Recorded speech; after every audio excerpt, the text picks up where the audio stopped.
Selamat pagi Bapak Ibu sekalian. Shalom. Terima kasih. Hari ini kita mau datang kembali pada Tuhan. Kita berucap syukur buat pagi hari ini, hari yang penuh kemenangan. Orang-orang kemenangannya nanti seminggu lagi atau 2 minggu lagi ya kira-kira. Tapi kita umat Tuhan, kekasih Tuhan merayakan kemenangan hari ini. Amin. Amin. Mari kita datang kepada Tuhan. Puji syukur Tuhan. Terima kasih buat karya-Mu yang terbesar dalam hidup kami ya Bapa. Kami tidak dapat membalas segala pengorbanan-Mu, kasih-Mu yang tiada batasnya Tuhan. Kami mengucap syukur Tuhan kalau pagi ini kami ada hari ini karena kebaikan dan anugerah Tuhan. Dan kami memenangkan Tuhan hari-hari kami dengan baik. Kami rindu lebih lagi ya Bapa, mengenal Engkau Tuhan, memperbaharui hidup kami, dan menjadi berkat lebih banyak orang Tuhan. Mari pagi ini Tuhan beracara ulang, Kau pimpin kebaktian dari awal pertengahan sampai akhirnya. Dan biarlah kami semua memuliakan Tuhan dengan segenap hati, dengan segenap roh kami, di dalam kebenaran-Mu. Haleluya. Amin. Nyanyikan satu pujian.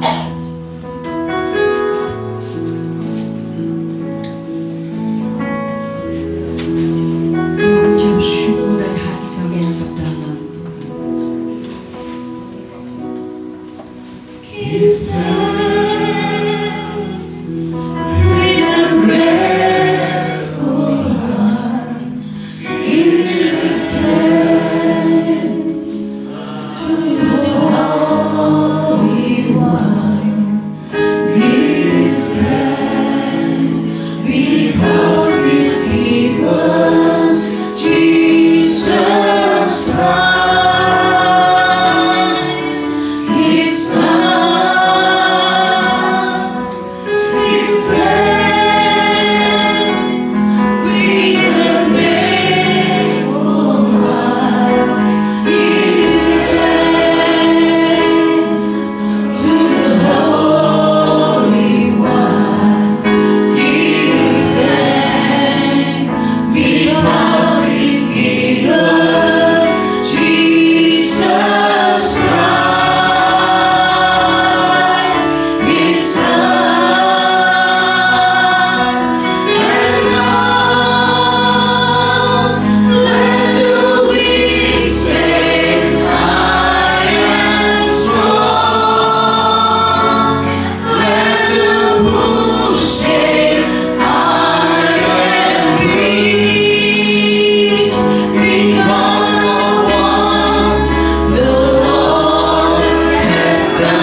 merasakan perkenanan Tuhan yang luar biasa. Kami merasakan tuntunan Tuhan saat kami menyembah. Kami merasakan tuntunan Roh Kudus saat kami memuji-muji membesarkan nama-Mu ya Tuhan, membuka dan mengangkat hati kami. Kami mau lebih lagi dalam ya Tuhan merayakan kemenangan ini. Terima kasih Tuhan buat sukacita yang luar biasa. Di dalam nama Tuhan Yesus, mari kita umat yang dimenangkan Tuhan pada pagi hari ini, kita sama-sama katakan amin. Kita sorak-sorai buat Tuhan. Haleluya. Allah bangkit buat kita pagi hari ini, amin. Amin. Allah bangkit, bersoraklah. Hey, Allah bangkit, yes, bernyanyilah. Musuh dikalahkan, semua dibebaskan. Allah dahsyat di tempat kudusnya. Oh, oh, oh, oh, oh, oh,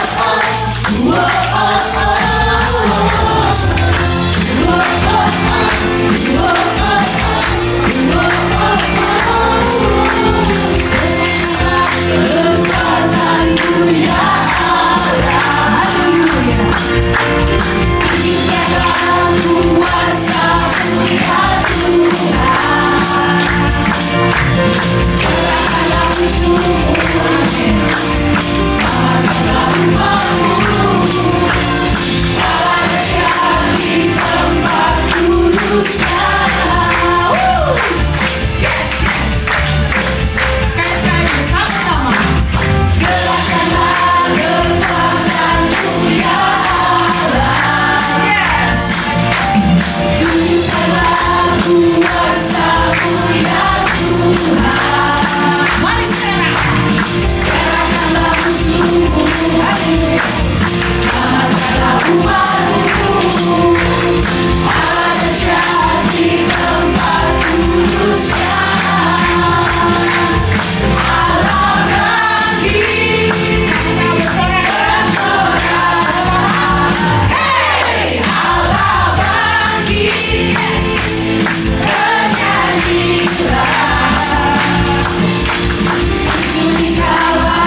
biasa.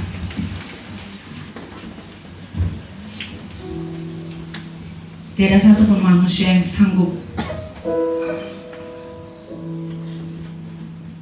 mengatakan bahwa Allah kita tidak luar biasa. Pengorbanan dari kayu salib sebagai Tuhan yang bisa saja dia lewatkan, karena sebagai anaknya dia punya kuasa, ya. Tapi dia harus menjalankan apa yang Bapaknya katakan. Suatu hal yang luar biasa buat kita menerima penyelamatan Tuhan. Anugerah itu mempesona kita setiap hari lewat kematiannya. Dia memberikan kita banyak kesempatan dalam hidup, kesempatan untuk memberikan yang terbaik untuk keluarga kita, untuk tempat kita bekerja, dimanapun kita berada, kapanpun kita berada. Tanpa anugerah Tuhan pada hari itu, kita tidak akan ada pada hari ini. Anugerah-Mu itu mempesonaku Tuhan.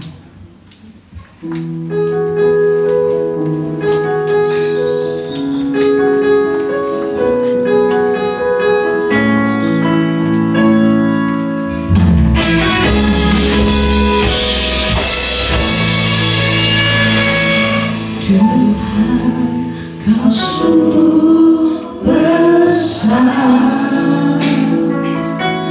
karya-Mu sungguh ajaib, tiada hentinya ku mengagumi, sungguh Kau ajaib.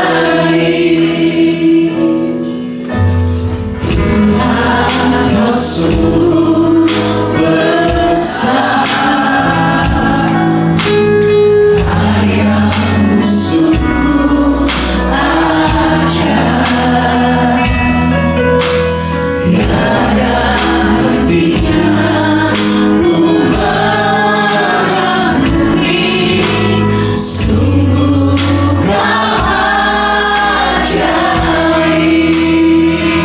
Ku mau selalu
Sungguh Bapa, kami merasakan Tuhan, hidup kami berharga di mata-Mu. Engkau menciptakan kami tidak begitu saja. Oleh karena itu Bapa, kami bersyukur punya Allah yang hidup, yang saat ini Tuhan Engkau senantiasa menyertai kami dimanapun kami berada. Terima kasih Bapa, pagi hari ini kami merasakan hadirat-Mu hadir di tengah-tengah kami. Biar kuasa Roh Kudus terus menuntun ibadah kami ini dari pertengahan sampai akhirnya. Biar kuasa Roh Kudus menuntun kami di dalam pembacaan firman-Mu. Tuhan Roh Kudus yang terus menguduskan kami. Roh Kudus terus memberikan konsentrasi bagi kami, sehingga kami dapat konsentrasi pada firman Tuhan pada pagi hari ini. Bapa, kami sebelum firman-Mu disampaikan, kami akan menyerahkan anak kekasih dari keluarga yang saat ini bersuka cita karena Tuhan sudah memberikan anugerah, yaitu seorang putri yang cantik. Mari Bapa, kami serahkan acara ini dari awal pertengahan hingga akhirnya. Dalam nama Tuhan Yesus kami mengucap syukur dan berdoa. Haleluya. Amin. Silakan duduk.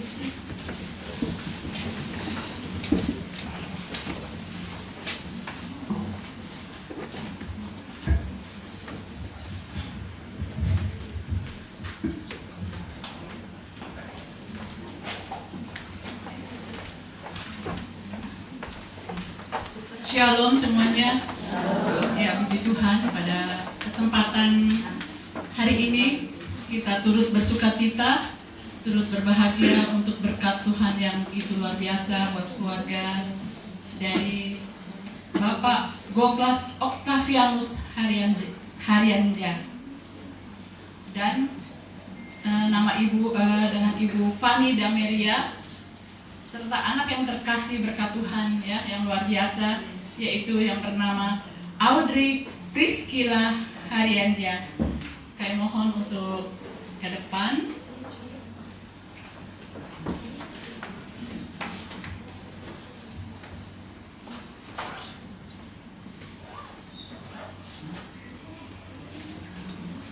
Ya, puji Tuhan, anugerah Tuhan dan berkat Tuhan yang luar biasa buat keluarga ini.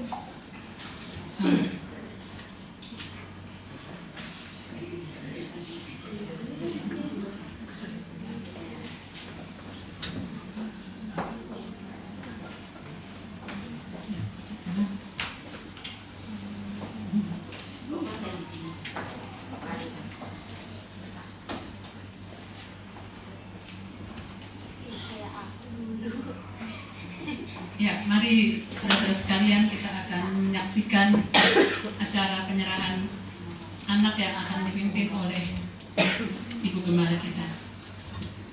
Salam Bapak Ibu yang kasih Tuhan.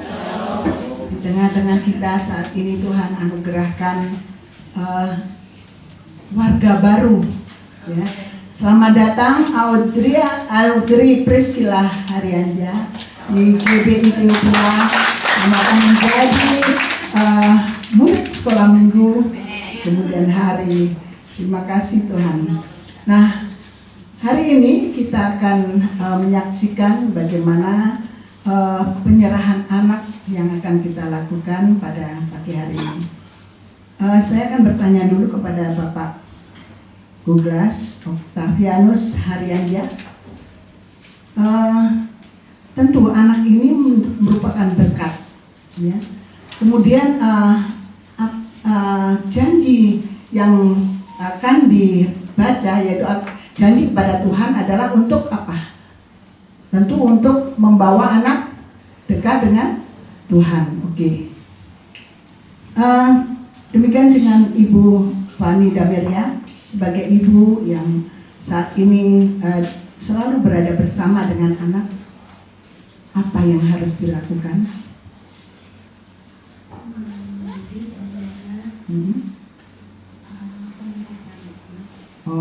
puji Tuhan, mendidik, menjaga, dan membesarkan Audrey. Oleh karena itu, pada pagi hari ini, mari kita akan dengarkan janji orang tua dalam memelihara anak.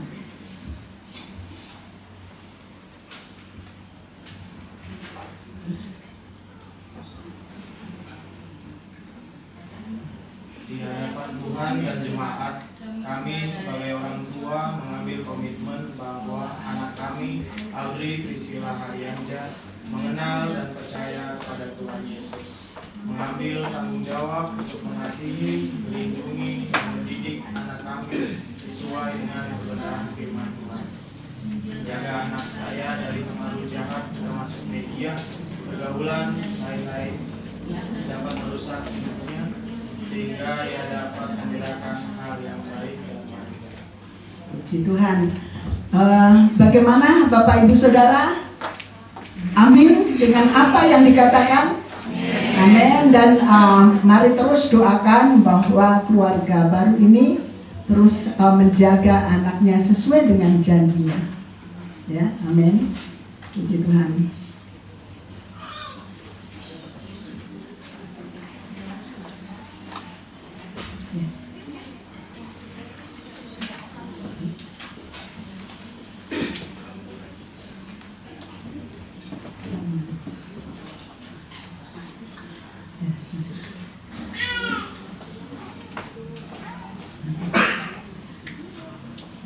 Ya, pagi hari ini kita akan mengadakan penyerahan anak. Kita akan serahkan Audrey Priscilla Haryanja dalam tangan Tuhan. Kita akan nyanyikan satu pujian. Aku berserah, aku berserah.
Bapa, pada pagi hari ini kami datang kepadamu Tuhan.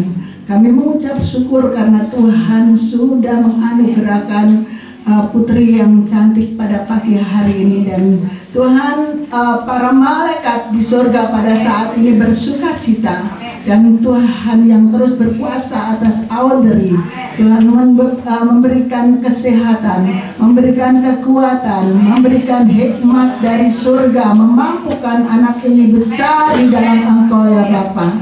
Dan Tuhan terus menyertai Audrey di dalam perlindungan pertolongan Tuhan melalui kedua orang tuanya. Kami serahkan juga Tuhan kedua orang tuanya. Tuhan, Engkau yang berkuasa atas bapaknya dan mamanya. Di dalam nama Tuhan Yesus, Tuhan memberikan kekuatan, kesehatan, dan bahkan hikmat dari surga untuk terus mengawasi anak ini, karena ini adalah titipan Tuhan yang Engkau akan pelihara. Engkau akan besarkan dia, dan Engkau akan terus membawa dia untuk lebih dekat dengan Tuhan, karena anak ini akan menjadi pelayan Tuhan. Apapun profesinya, dia akan melayani Tuhan sesuai dengan nama yang Tuhan sudah berikan melalui kedua orang tuanya. Terima kasih Bapak, kami serahkan Audrey Priscilla Haryanja dalam tangan-Mu. Di dalam nama Tuhan Yesus kami mengucap syukur dan berdoa. Haleluya. Amin. Selamat untuk Audrey. Tuhan memberkati. Ya, Tuhan memberkati. Ya. Mari Bapak Ibu yang dikasihi Tuhan, kita lanjutkan dengan ibadah atau khotbah tentang kebangkitan Kristus.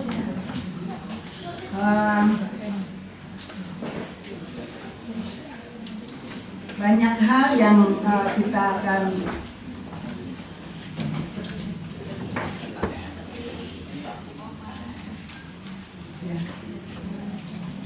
Nah, Bapak Ibu yang dikasihi Tuhan, pada pagi hari ini kita akan merayakan kebangkitan Kristus, ya, memperingati kebangkitan Kristus karena Dia sudah bangkit, ya, kebangkitan Kristus. Ketika berbicara tentang Paskah, itu tidak terlepas dari Paskah yang telah dilakukan oleh bangsa Israel. Ya, pada saat apa? Pada saat mereka keluar dari Mesir, ya. Pada saat mereka keluar dari Mesir, pada Keluaran yang ke-12 ayat yang ke-10 itu dikatakan anak sulung mati dan bangsa Israel keluar dari Mesir, ya. Dan pada ayat yang ke-7 dikatakan kemudian dari darahnya haruslah diambil sedikit dan dibubuhkan pada kedua tiang pintu dan pada ambang atas rumah-rumah orang Israel. Supaya apa? Pada saat malaikat pencabut nyawa, ya, lewat, semuanya aman bangsa Israel. Dan mereka bisa keluar karena tulah itu hanya untuk orang Mesir. Nah, itulah yang dimaksud orang Yahudi tentang Paskah atau Pesach, ya. Nah, sekarang Paskah atau kebangkitan Tuhan Yesus di dalam Matius 28 ayat 1 sampai dengan ke-7, mari kita akan baca bersama-sama.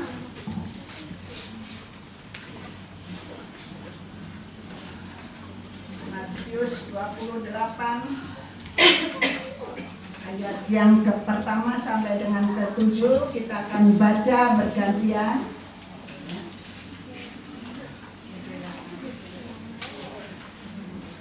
Saya akan baca ayat yang ganjil, Bapak Ibu Saudara, ayat yang genap.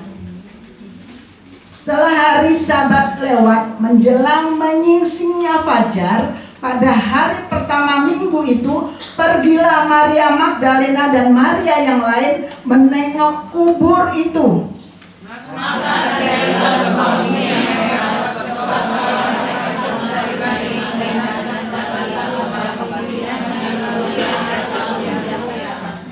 Wajahnya bagaikan kilat dan pakaiannya putih bagaikan salju.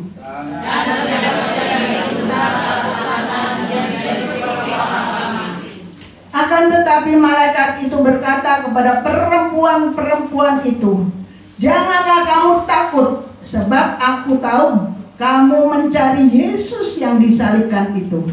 Dia tidak ada di sini, sebab Dia telah bangkit, sama seperti yang telah dikatakannya. Mari kita datang yang berbagi.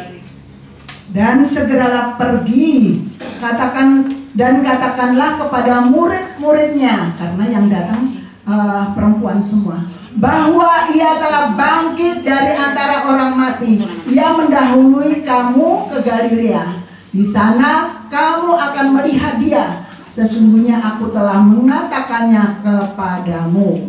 Ya, nah itulah tentang kebangkitan yang di dalam Alkitab. Nah, sekarang pengertian kebangkitan apa sih? Pengertian kebangkitan itu? Ya, di dalam Kamus Bahasa Indonesia dikatakan kebangkitan merupakan awal dari pembaruan segala sesuatu, ya, awal dari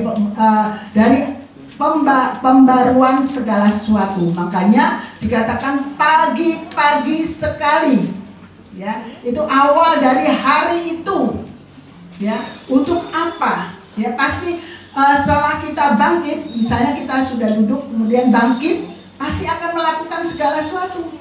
Ya, pasti itu. Tidak bangkit kemudian diam saja. Ya, itulah arti daripada kebangkitan merupakan awal dari pembaruan segala sesuatu. Ya. Contoh kebangkitan nasional itu membawa dampak bagi bertumbuhnya nilai-nilai demokrasi, sikap nasionalisme, dan sikap patriotisme. Ya.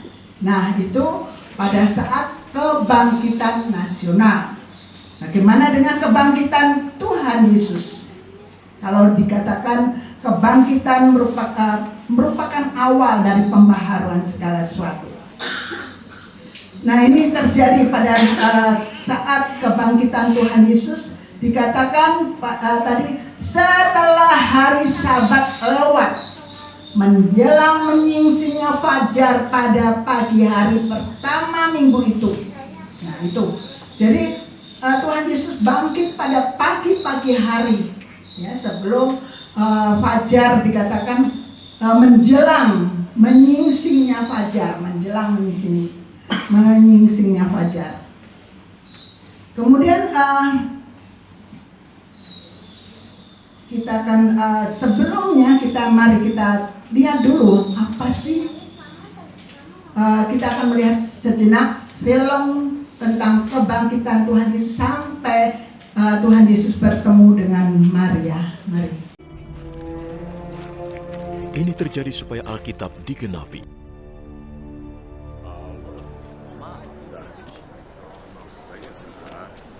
Setelah itu, Yusuf yang berasal dari kota Arimatea minta izin pada Pilatus untuk mengambil jenazah Yesus. Yusuf adalah pengikut Yesus, tapi secara diam-diam karena dia takut pada para penguasa Yahudi. Pilatus memberi izin kepadanya, maka Yusuf pun pergi mengambilnya. Nikodemus yang dulu pernah menemui Yesus pada malam hari, pergi bersama Yusuf. Saat itu dia membawa sekitar 30 kg campuran dari ramuan mur dan gaharu. Kedua orang itu mengambil jenazah Yesus dan membungkusnya dengan kain kafan dan ramuan wangi, menurut adat orang Yahudi saat menyiapkan jenazah untuk dikubur.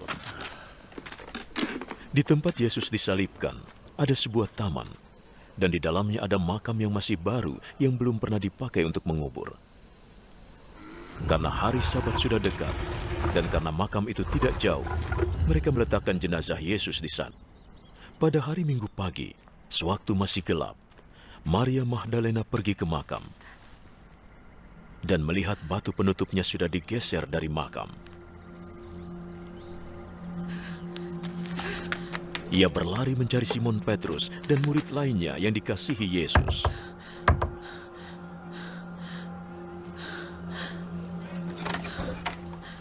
Tuhan sudah diambil dari kuburnya. Aku tidak tahu di mana dia diletakkan. Lalu Petrus dan murid lain itu pergi ke makam. Kedua orang itu berlari, tapi murid lain itu berlari lebih cepat dari Petrus dan tiba lebih dulu di makam. Dia menengok ke dalam dan melihat kain kafan ada di situ, tetapi dia tidak masuk. Simon Petrus menyusul di belakangnya dan langsung masuk ke dalam makam.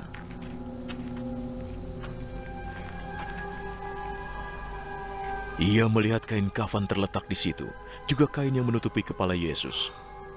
Kain itu tidak di dekat kain kafan, tetapi tergulung, terpisah. Lalu murid Yesus yang lain yang tiba lebih dulu, ikut masuk. Ia melihat dan percaya. Mereka masih tidak mengerti yang tertulis dalam Alkitab, bahwa ia harus bangkit dari mati. Lalu kedua murid itu pulang. Maria Magdalena menangis di luar makam. Sementara menangis, ia berjalan mendekat dan menengok ke dalam makam.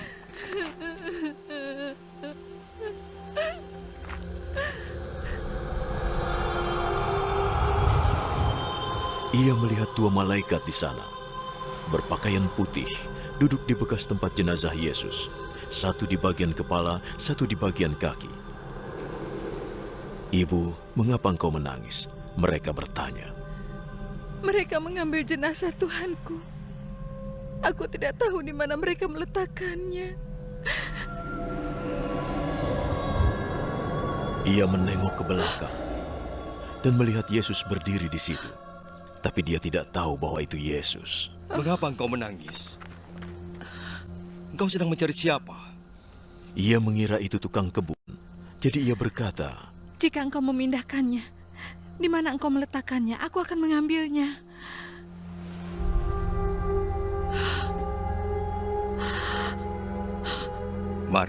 Maria menoleh padanya dan berkata dalam bahasa Ibrani, Rabuni. artinya guru. Jangan pegang aku, karena aku belum naik kepada Bapa. Temuilah saudara-saudaraku dan beritahukan bahwa aku akan naik pada Bapakku dan Bapa mereka, Allahku dan Allah mereka. Maka Maria Magdalena memberitahukan para murid bahwa ia sudah melihat Tuhan dan memberitahukan apa yang Tuhan katakan.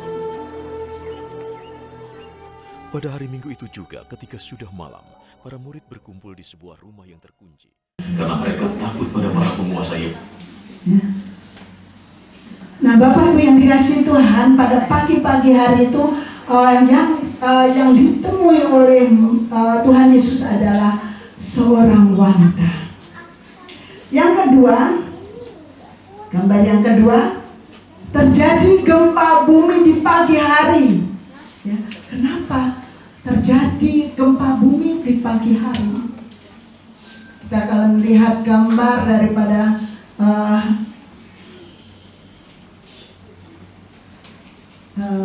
gambar yang kedua tentang makam Tuhan. Nah, Bapak Ibu yang dikasihi Tuhan, kita dapat bayangkan kalau bukan ada gempa bumi pada saat itu, batu itu tidak bisa digeser oleh manusia karena beratnya antara 1 ton sampai 1,5 ton.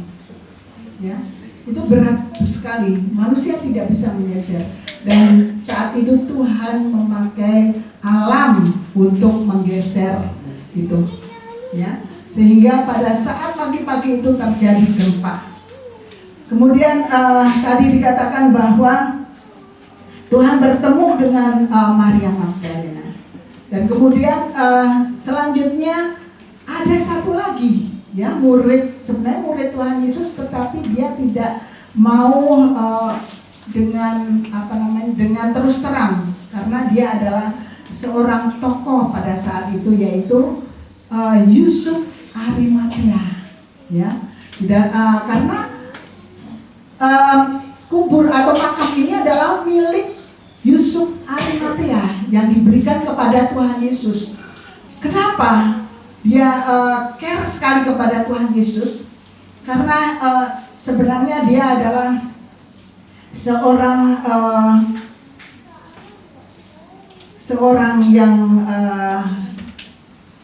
anggota majelis, ya, yang terkemuka.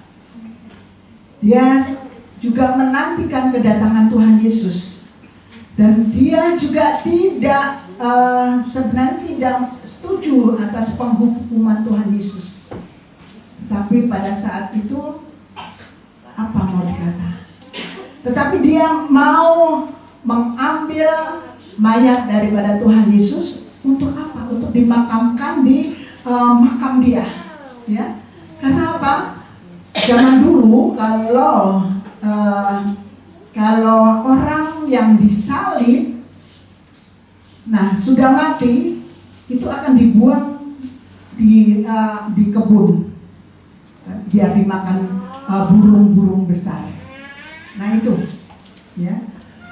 Nah dia tidak tega karena dia adalah seorang yang mengasihi Tuhan, maka dia memberikan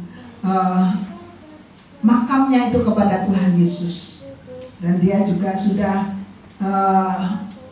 minta izin kepada Pilatus, dan pada saat itu Pilatus juga sudah memastikan bahwa Tuhan Yesus sudah benar-benar mati, dan oleh karena itu diizinkan untuk dimakamkan ke makam dari Yusuf Arimatea, ya. Nah, Bapak Ibu yang dikasihi Tuhan, tadi dikatakan bahwa kalau Kebangkitan itu merupakan satu hal yang akan atau dari awal untuk melakukan segala sesuatu. Maka apa sih kalau yang kita lakukan apabila kebangkitan itu terjadi? Ya, Tuhan Yesus sudah mati, sudah bangkit buat kita. Kita sudah diselamatkan, kita sudah diberikan kuasa, dan bahkan Tuhan Yesus selalu memberikan, memikirkan kita semua, dan bahkan kita ini sebagai biji mata Tuhan, ya luar biasa. Biji mata Tuhan itu, Bapak Ibu Saudara, kita punya biji mata. Kalau ada sesuatu yang masuk saja pasti kita kedip. Ya, artinya apa? Ada perlindungan terus di dalam hidup kita. Ya, oleh karena itu mari kita terus apa sih yang harus kita lakukan kalau dalam kebangkitan itu Tuhan Yesus sudah memberikan banyak hal di dalam kita. Yang pertama, mari kita bangkit iman kita. Ya, kita bangkit iman kita. Nah, Abraham disebut bapak orang beriman katanya ya. Contoh ini, Abraham itu disebut bapak orang beriman. Di mana sih imannya? Ketika Tuhan memerintahkan Abraham dalam Kejadian 22 ayat 1 sampai dengan 3, ya, dikatakan di sana dituliskan bahwa dia baru dapat anak laki-laki. Ya. Tetapi Tuhan sudah memerintahkan untuk dipersembahkan kepadanya. Dapat bayangkan. Ya. Di sana dituliskan, dapat dibayangkan bagaimana dia menantikan anak itu sudah puluhan tahun, kemudian dapat anak laki-laki, dan Tuhan mau supaya anak itu dipersembahkan. Dan bagaimana dengan Abraham? Kalau kita baca, bagaimana dia? Diam saja, menolak. Bagaimana? Dia melakukan apa yang dikatakan oleh Tuhan, ya kan? Nah, disinilah Abraham disebut bapak orang beriman. Bapak Ibu Saudara kasih Tuhan, sebagai manusia yang normal, kalau disuruh bunuh anaknya pasti dalam hati kecilnya tidak mau. Tetapi kalau Tuhan yang menyuruh, maka itu akan terjadi. Di dalam Lukas 17 ayat 17 sampai dengan 19,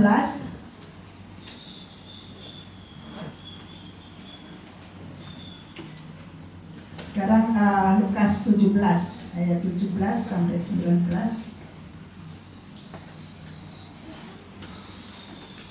Nah, kita akan baca bersama-sama. Lalu Yesus berkata, bukankah ke-10 orang tadi semuanya telah menjadi akhir? Di manakah yang 9 orang itu? Bapak Ibu yang dikasihi Tuhan.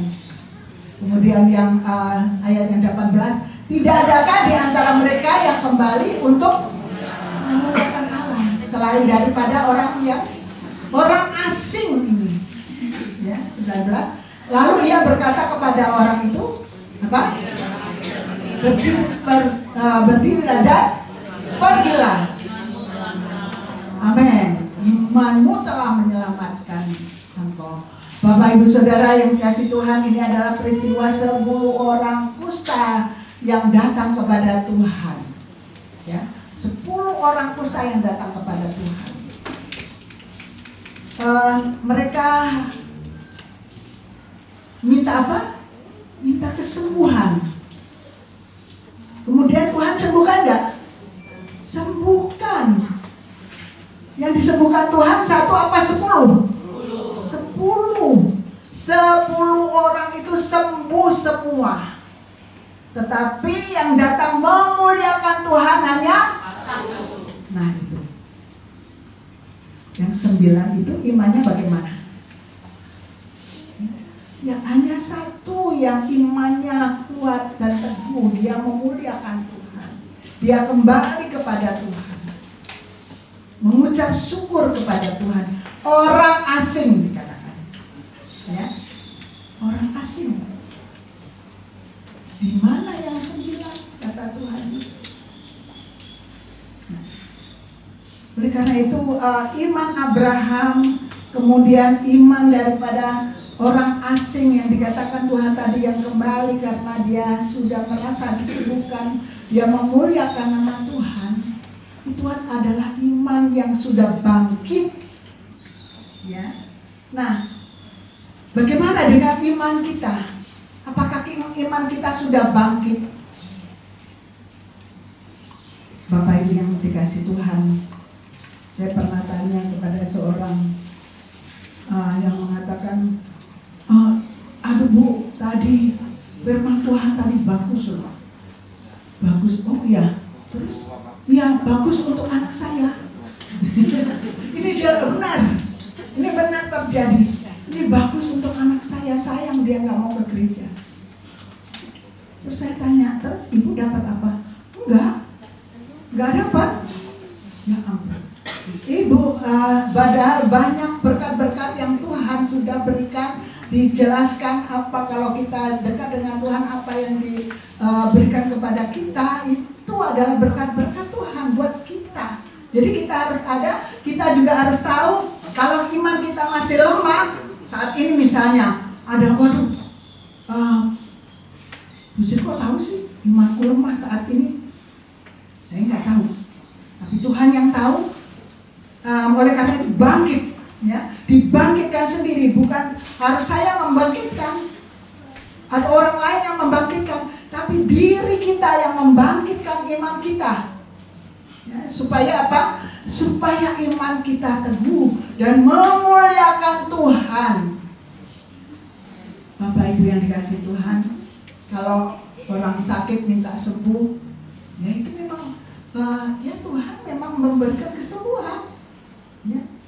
Bukan karena iman kita, karena memang Tuhan sudah memberikan kesembuhan. Nah, tetapi kalau kita ada masalah berat dan kemudian Tuhan kasih jalan keluar, ya itu doa kita, Tuhan sudah memberikan. Apakah itu beriman kepada Tuhan? Belum tentu, karena pada saat itu saja dia mengatakan terima kasih Tuhan sudah sembuhkan, terima kasih Tuhan kasih jalan keluar. Tetapi imannya yang benar-benar mengatakan bahwa sembuh atau tidak sembuh, aku tetap ikut Tuhan. Nah, itu baru iman yang benar-benar terjadi di dalam kehidupan kita. Iman yang benar-benar ada di dalam kehidupan kita. Ada berkat atau tidak, aku tetap beriman kepada Tuhan karena aku yakin Tuhan akan memberikan sesuai dengan takaran yang ada pada Tuhan. Itu artinya iman kita yang teguh, iman kita yang kuat, iman kita yang bangkit. Ya. Jadi jangan mengatakan, aduh, aku sudah disembuhkan Tuhan, itu iman saya. Bukan. Saya ada masalah berat, Tuhan sudah kasih jalan keluar, itu iman saya. Bukan. Tuhan itu memang mengasihi kita. Tuhan itu tetap memberikan kepada kita. Kenapa apapun yang kita lakukan yang tidak sesuai dengan kadang-kadang menyakiti hati Tuhan, tapi Tuhan tetap setia memberikan kepada kita apa yang harus kita terima pada saat itu. Tetapi kalau iman kita bangkit, kita sembuh atau tidak sembuh, tetap berharap, tetap setia kepada Tuhan. Itu baru iman yang benar, ya. Jadi jangan seperti 10 orang kusta yang 9 itu. Ya. Nah, saya sudah sembuh kok.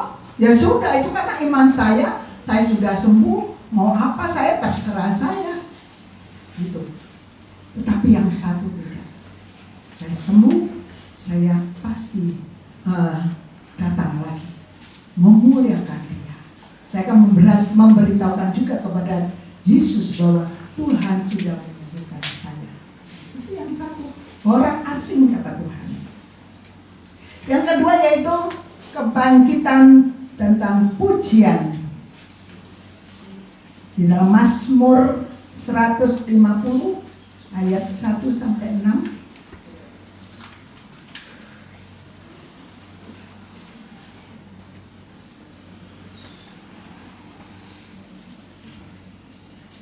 Mazmur 150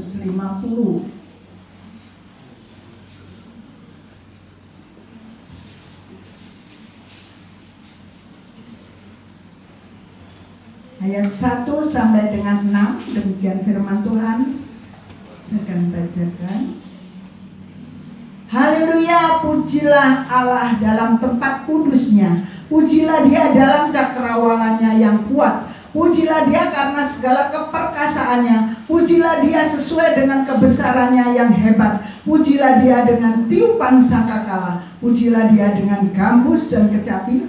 Pujilah dia dengan rebana dan tari-tarian. Pujilah dia dengan permainan kecapi dan seruling. Pujilah dia dengan ceracap yang berdenting. Pujilah dia dengan ceracap yang berdentang. Biarlah segala yang bernafas memuji Tuhan. Bapak Ibu yang dikasihi Tuhan, pujian kita harus bangkit, ya, bangkit dalam pujian. Kalau di dalam Keluaran 15 ayat yang ke-20 itu Miriam dikatakan, ya. Keluaran lalu Miriam Nabiah itu saudara perempuan Harun mengambil rebana di tangannya dan tampillah semua perempuan mengikutinya memukul rebana serta menari-nari. Nah itu ya yang sudah kita lakukan pada pagi hari ini. Ya, semua memuji dengan sukacita. Ada rebana yang di depan menari dengan alat musik yang sudah kita lakukan. Nah itu adalah pujian yang terus kita konsisten lakukan di dalam puji-pujian kepada Tuhan, ya. Jangan sampai semua lagunya girang, kita cuma begini saja. Ini Tuhan, katakan, aduh anakku, aku sudah memberkati engkau dengan suara yang bagus, tapi kenapa engkau memujinya begitu? Ya, Tuhan katanya kalau setiap kita yang akan ibadah pasti Tuhan kok hadir di tengah-tengah kami, Roh Kudus kok hadir di tengah-tengah kami. Tapi pada waktu nyanyi semua berkirang, semua lompat-lompat, tetapi ada yang cuma nyanyi ini saja. Roh Kudus sedih banget. Ya, anakku, kenapa kau menyanyi begitu? Ya aku lagi sedih, jadi aku nyanyinya begitu. Padahal Tuhan inginkan kebangkitan daripada pujian, ya. Dimanapun kita berada, kita harus memuji Tuhan, ya. Nah, pujian itu juga ada satu persembahan, merupakan persembahan, ya. Waktu Nuh setelah selesai air bah, ya, Nuh dan keluarganya turun, kemudian mereka mengadakan mezbah buat Tuhan. Ya. Di dalam Kejadian pasal 8 ayat 20 dan 21 sungguh luar biasa. Dikatakan Kejadian 8, ya. Di Kejadian 8 dikatakan di ayat yang ke-20 dikatakan demikian.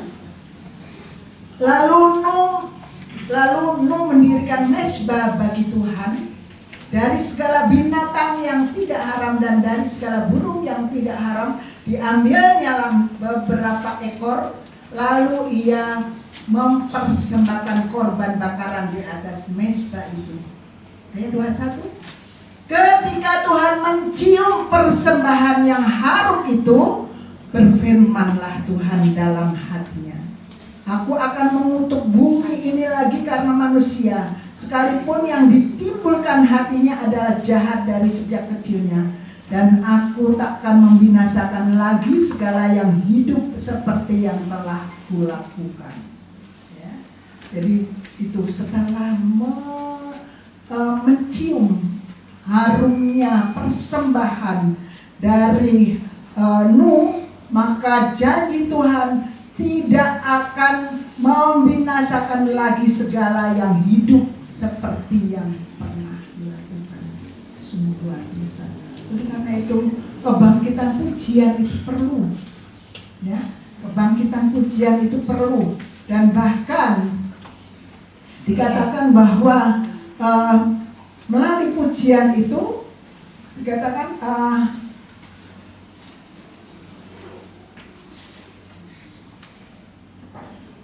orang yang memuji Tuhan itu selalu ada sukacita, ya.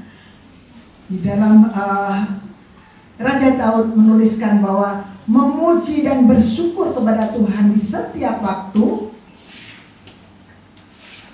itu sangat luar biasa, karena ditulis pada saat Daud dikejar musuh, dia tertekan dalam kesedihan, tetapi dia ungkapkan melalui pujian kepada Tuhan, dan Tuhan sudah memberikan kekuatan buat dia.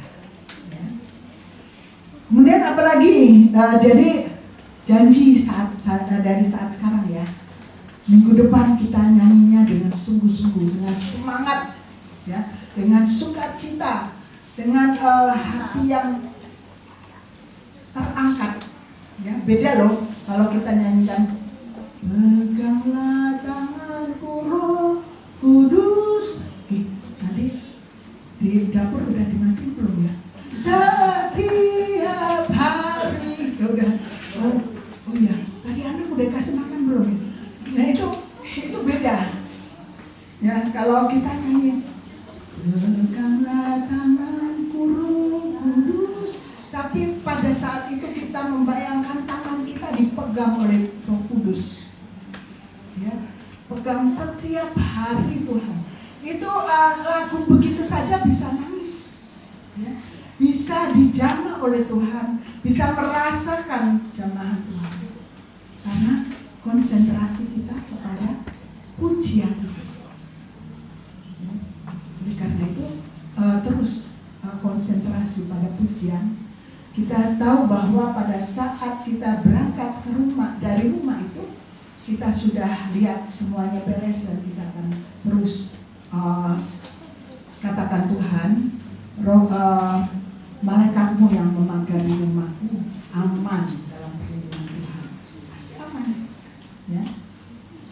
Nah itu kebangkitan dari kebangkitan pujian, ya, kebangkitan pujian. Yang ketiga yaitu kebangkitan melalui membaca firman Tuhan. Nah ini, aduh Ibu, kalau baca firman Tuhan itu saya nggak bisa lah, tapi di handphone lah. Kalau saya kemana lagi nunggu teman, saya baca firman Tuhan. Atau nanti lagi makan, lagi nunggu pesanan, saya baca firman Tuhan kok. Tapi di tempat makan, di restoran.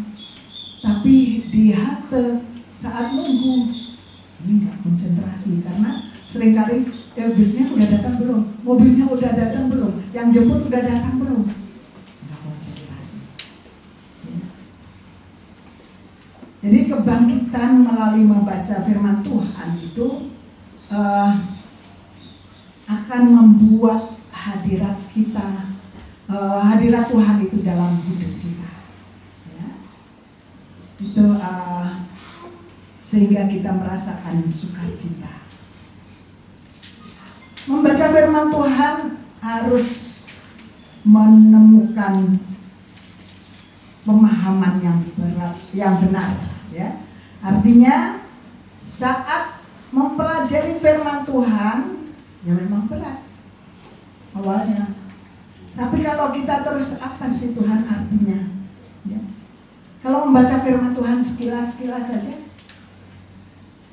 ya mungkin dari awalnya boleh, tapi kembali lagi. Ya, pada saat saya membaca firman Tuhan pada saat Kejadian 3.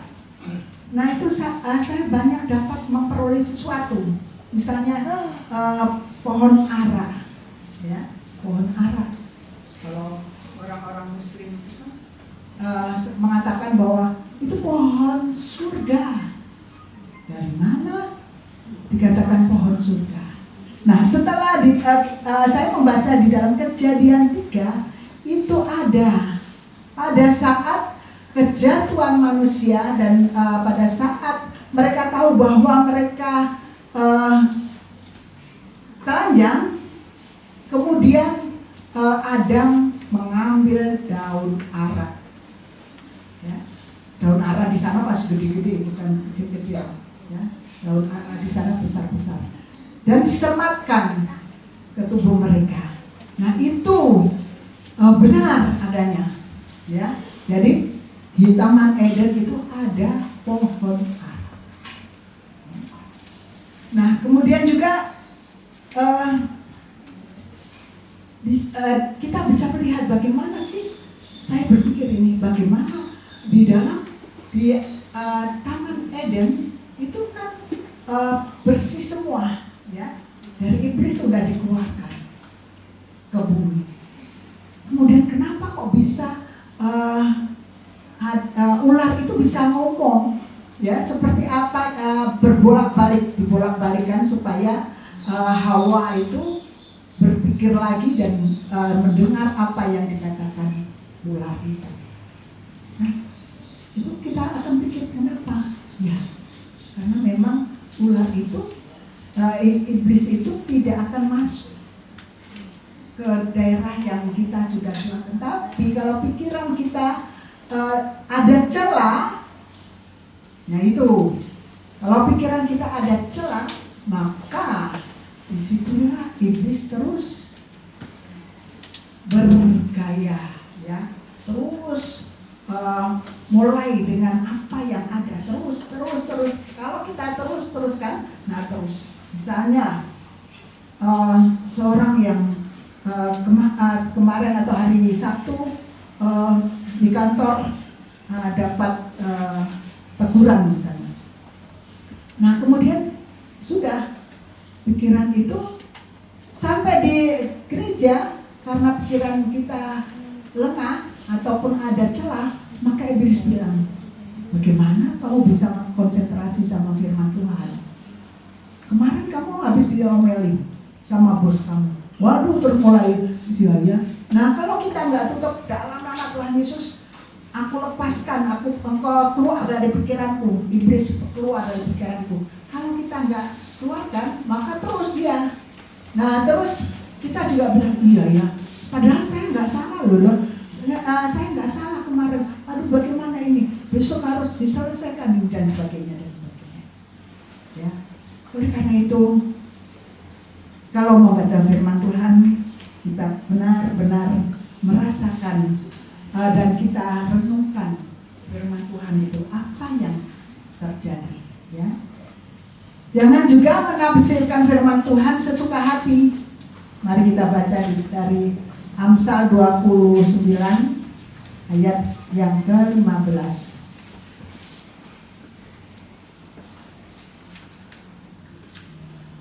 Nah, kita baca sama-sama.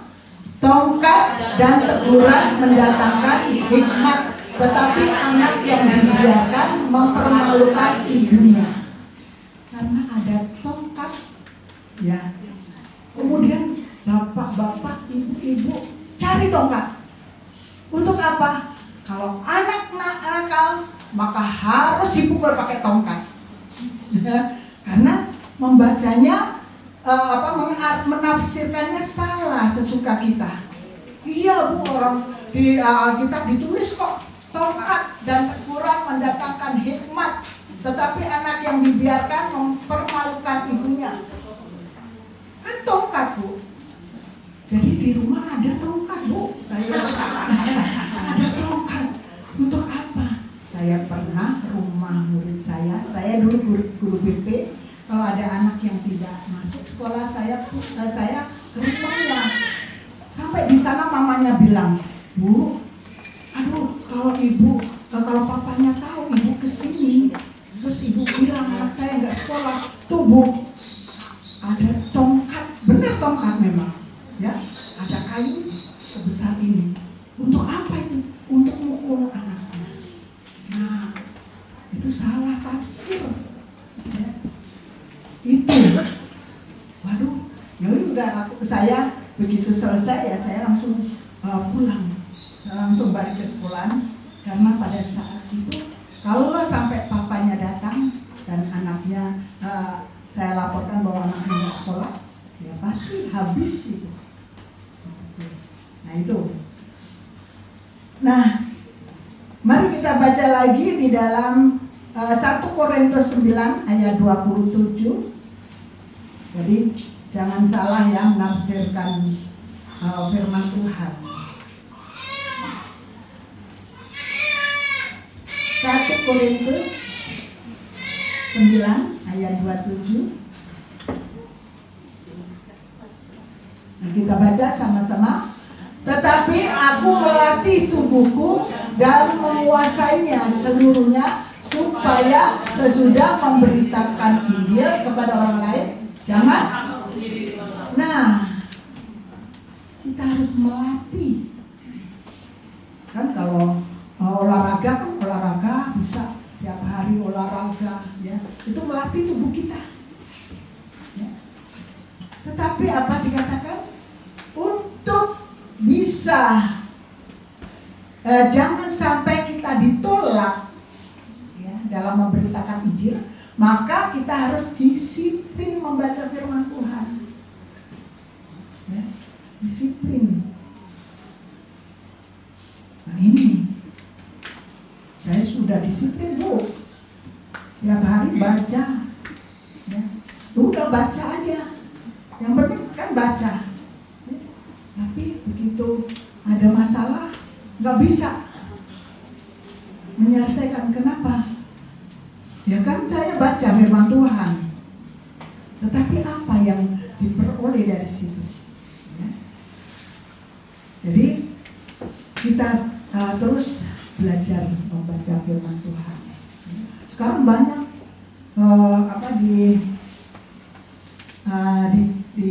apa namanya aplikasi diajarin baca firman Tuhan, ya. Jangan cuma kita yang dengar, tapi dibaca, ya, dibaca dengan suara keras supaya apa? Kedengaran di telinga kita. Karena apa? Iman kita adalah timbul dari apa? Pendengaran. Mendengar apa? Firman Tuhan. Makanya kalau baca bukan di dalam hati, dibaca supaya kita dengar. Kan kalau baca kan hati kita sudah Bu, nggak bisa. Firman Tuhan katakan supaya kita mendengar. Ya, mendengar apa? Bukan mendengar gosip, tapi mendengar firman Tuhan supaya timbul iman kita. Ya, nah itu. Nah, kenapa kita harus membaca firman Tuhan? Supaya kita tahu mana perintah dan mana janji Tuhan. Ya, kalau kita membaca firman Tuhan itu kita akan melihat, oh ini perintah. Tapi perintah itu juga Tuhan tidak perintahkan begitu saja. Tapi ada janjinya Tuhan. Dan janji Tuhan itu lebih banyak dari perintahnya. Kalau kita baca. Ya. Coba kita baca di dalam Maleakhi 3 ayat 16 sampai 17.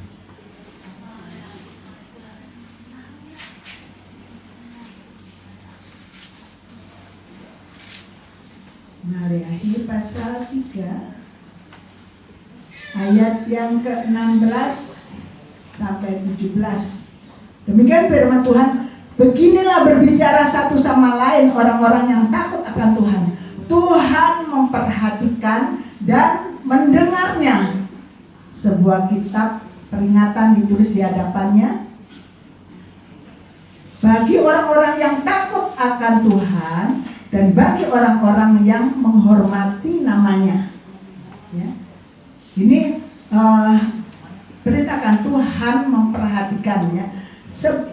Tuhan memperhatikan dan mendengarnya. Sebuah kitab peringatan ditulis di hadapannya bagi orang-orang yang takut akan Tuhan dan bagi orang-orang yang menghormati namanya. Jadi kita harus, Tuhan itu memperhatikan ya, apakah kita orang-orang yang takut akan Tuhan atau kita ini menghormati nama Tuhan ya. Kemudian ayat 17, mereka akan 17, mereka akan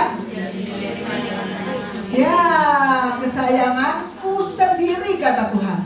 Firman Tuhan semesta alam, pada hari yang kusiapkan aku akan mengasihani mereka sama seperti seorang menyayangi anaknya yang melayani dia.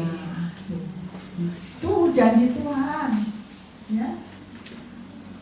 Kita itu menjadi milik kesayangan Tuhan sendiri kalau kita mendengar dan kemudian mendengar dan juga menjadi orang yang takut Tuhan, menjadi orang yang menghormati nama Tuhan. Nah, janjinya apa? Mereka akan menjadi milik kesayanganku sendiri. Itu kata firman Tuhan ya. Dan firman Tuhan semesta alam, pada hari yang kusiapkan. Coba, hari yang kusiapkan tuh hari apapun Tuhan sudah siapkan buat kita. Mau hari yang nggak benar, yang nggak enak buat kita, atau hari yang enak buat kita, itu tetap kita menjadi milik kesayangan Tuhan. Ya. Aku akan mengasihani mereka seperti apa? Miliknya seperti sama seperti seorang menyayangi anaknya yang melayani dia. Luar biasa. Ya. Oleh karena itu bangkitkan membaca firman Tuhan. Orang yang membaca firman Tuhan itu akan diberikan hikmat dari surga, dari Tuhan. Ya. Orang yang disiplin membaca firman Tuhan itu ada hikmat dari Tuhan terus. Ya. Kadang-kadang nggak ngerti, tahu-tahu bisa melakukannya. Ya. Itu karena kita terus membaca firman Tuhan. Ya. Nah, oleh karena itu kita perlu terus membaca firman Tuhan. Kita perlu untuk terus melakukan, membangkitkan iman kita, membangkitkan pujian yang kita naikkan, membangkitkan juga iman kita. Ya. Nah, oleh karena itu mari kita akan membaca bersama-sama untuk kesimpulannya. Tolong saya. Nah, kesimpulannya kita akan baca bersama-sama 2, 3. Kebenaran Tuhan Yesus merupakan kerinduan Bapa ya, agar seluruh dunia diselamatkan, percaya bahwa Yesus Tuhan dan Juru Selamat dari kita. Iman kita diperbarui, cara kita memuji Tuhan lebih semangat, bahwa kita membaca firman Tuhan. Ya. Siap?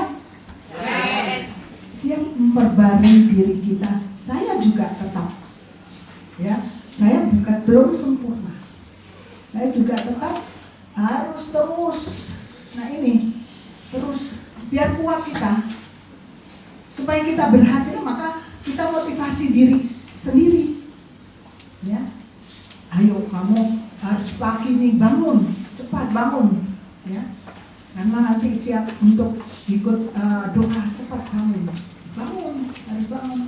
Ya. Bapak Ibu Saudara jam 3:30 itu enak-enaknya tidur, ya, pakai selimut, ya, tapi harus bangun, siap untuk doa. Ya. Saya lihat Pak Matius juga ikut subuh jam 4.